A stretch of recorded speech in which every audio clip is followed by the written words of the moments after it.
Yay! And now for the moment we have all been waiting for. Charlie wins Councilwoman. So, Queen Sugar, season 4, episode 13, the season finale was awesome. So, unlike the other videos, I'm not going to do a full rundown of the entire episode. I'm going to jump straight into what I felt like were highlights of this episode that really stood out to me because I don't want this video to be too long. I'm actually really excited to take a break from doing these videos. I have to give shout outs to those who do things like review videos or discussions such as these because it can be very tedious, especially if you're adding graphics and things like that. However, I thank you all who are new to my channel and who has stuck this out with me in regards to who have just been generous with coming and viewing my videos, whether you like them or not, or whether we agreed or not with one another's opinions or perspectives about what is happening on this show. I still appreciate you all because of the fact that this is what you all are, what I'm doing it for. So anyway, going straight into this episode, Charlie wins. Okay, now that's not the first scene, okay, but that's just what like I said, I'm just focusing on what I want to highlight. Charlie wins the election. She is now councilwoman. Charlie is also sitting on top of information in regards to Frances, given to her by Vi, given to Vi by Frances' brother, who we learn in this episode has a biracial daughter. But the way they make it seem like initially, between the conversation of Frances' brother and Vi, is as if they made it sound very romantic. Like, I wouldn't even say romantic. They tried to make it be a romantic situation where we can almost feel sorry for Frances' brother, but not really. And even Vi said, like, no, I don't feel sorry for you at all. But basically, the conversation was Frances' brother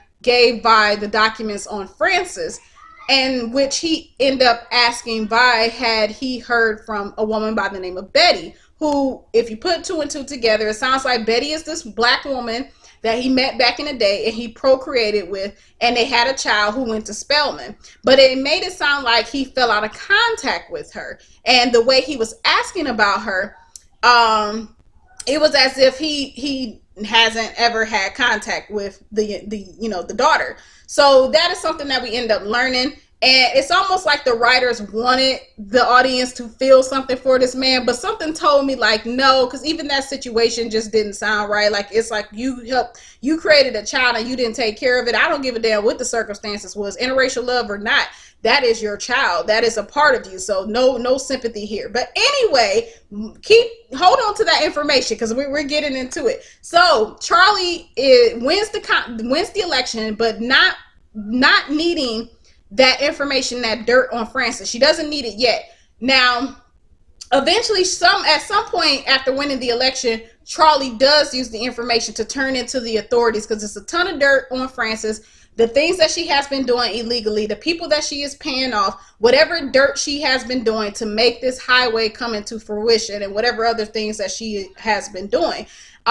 So Frances ends up meeting with Charlie at some restaurant or something where her brother is there as well. Mind you, this is the brother who gave the dirt to the Bordelons about his sister. And when I saw his face there, I just knew something was wrong. I had a feeling like, nah, something isn't right, because we know that Frances and her brother have been at war at each other for a very long time. And that's evident from the earlier seasons of Queen Sugar. But anyway, Frances and Charlie has this conversation, and suddenly the police walk in and they're getting ready to apprehend Frances based off the information that Charlie turned in to the police. And you can clearly see like Frances is startled, she's kind of confused, and that confusion led me to wonder if some of that information that Frances' brother gave was fabricated, because it almost seemed like Frances was kind of confused about certain points that Charlie was making in regards to the information. So I'm not saying that Frances is completely innocent, but it definitely seems like something wasn't right. And of course, we learn immediately that basically Frances' brother set up the whole entire thing purposefully, using them like pieces on a chessboard. He used Charlie to get rid of his sister. And Charlie ends up being called, or being summoned rather, to meet with Parker I forgot the last name, but it's that company, it's that corporation that her and Nova has cracked the case on. She ends up being summoned there, where she thought immediately upon walking in, she saw a man and a woman, and I assume maybe she thought the woman was the assistant and the white man that was sitting at the desk was actually the Parker guy, the Parker fella.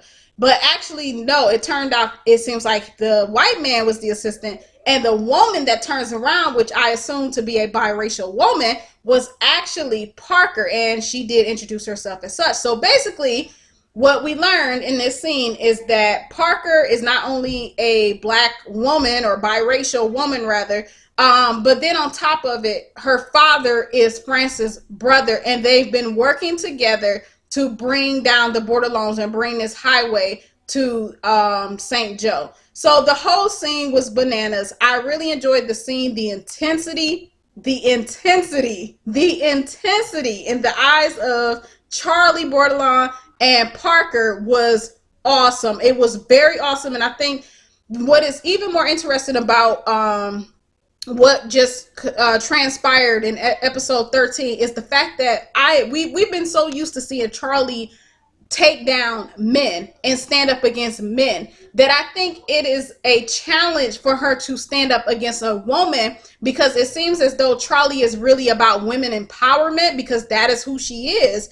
And she's been challenged by a lot of men, especially since coming to St. Joe, and probably prior, even though this is just a TV show, but I assume as her character, because of the type of work she was doing in the NBA for her husband, she's used to being up against other men. So I think this is going to be a challenge, because now it's like, oh snaps, not only do I have to take down a force that is going against my family, going against St. Joe, but then on top of it, it's a woman, and on top of that, it is a biracial woman like me. So I thought I think that's going to be very interesting to see. This person, whoever she is, this Parker woman, she seems like she has that same passion in her that Charlie has. But I would say this, the difference between the two is that Charlie is for the good of the people. Parker is for the good of the bank account, if you understand what I'm saying. So that's pretty much where we leave off with that. So some more character highlights for this episode is Violet in Hollywood. Things look wonderful on their end. They're enjoying each other's company. Yet once again, I see laughter on the both of their faces. Y'all know how I feel about Hollywood. What a man, what a man, what a mighty good man. Then you have Darla and Ralph Angel, who, surprise, surprise, are back together again. Now, y'all know how I feel about that. But what I will say is this. I really appreciated the conversation that Ralph Angel and Darla had at the table in that one scene, because the one thing that came out of Darla's mouth that I was really concerned about, and I expressed this concern in a prior episode, and yeah, I get it, it's just a TV show, but still, indulge with me for a moment. The thing I respect the most is that Darla told Ralph Angel, when Ralph Angel was showing empathy or sympathy for her situation, she said, yes, but I have to be accountable for what I have done. That was the only issue that I had. I just did not want Darla to be codependent on anyone. I wanted her to be able to stand on her own 2 feet. And when she said that she takes responsibility for what she have done, despite the fact that Ralph Angel, was trying to, he was letting her know she was to a victim, which she was. But I really appreciate the fact that she stood up and said, you know what, there still were things that I've done that I have to take responsibility for. So at the end of the day, they have a child together. I'm happy to see that they're working things out together, because I think that's really good for Blue. I think Blue needs that, but I also believe that they're good for each other. To be honest, I don't see toxicity between the two of them. I believe she really was the more toxic one in the relationship, and now it seems like she's working through all of that, and she's doing better. So I don't have any complaints. I really don't like the way Deisha was did, but at the same time, Deisha, I feel like Ralph Angel did the most great thing he could do, and that was to be honest with Deisha. So she'll be all right. They'll write her something else. So anyway, moving on, we have Micah and Kiki, who looks like they're off to college towards the end of the episode. We see them hugged up with one another, both have on their college shirts representing whatever university they are attending, but it doesn't seem like they're going to be too far away from each other. So that's awesome to see too. That lets us know that there may be hope for them yet, even though they're really young. They're going to have their own college experiences, but it's still, I'm here for it. Listen, I'm just happy they made the right decision on prom night. So anyway, moving forward, we have Calvin and Nova, and they are moving in together. I really like the fact that Nova introduced Calvin to the family, and that the family really were very warm and welcoming towards him, because Calvin is completely different than what he was in prior episodes. I love the fact that him and Nova had that time apart, because both of the characters, you can see the growth in both of the characters. So where they are now, again, it seems like there's no toxicity in the relationship. Not to mention, Calvin is no longer married. So the step that they are taking to move in with one another and build on what they have seems like an awesome one. I mean, me personally, I would prefer marriage, but it's a TV show. So anyway, last but not least, one of the things that I thought was really, really great about this episode was seeing Nova hatch things out with Ralph Angel, and how the journal of their mother Trudy brought the two of them together, brought back memories of their relationship with their mother and their bond between each other as brother and sister. I thought that was great. How Ralph Angel got emotional about it, and Nova as well. I thought that was just excellent writing and excellent acting. But then also too, what was good was the fact that Nova revealed to Ralph Angel as well as the family that their mother Trudy was actually buried on the farm. So we do see a scene where the family, including Prosper, ends up out at the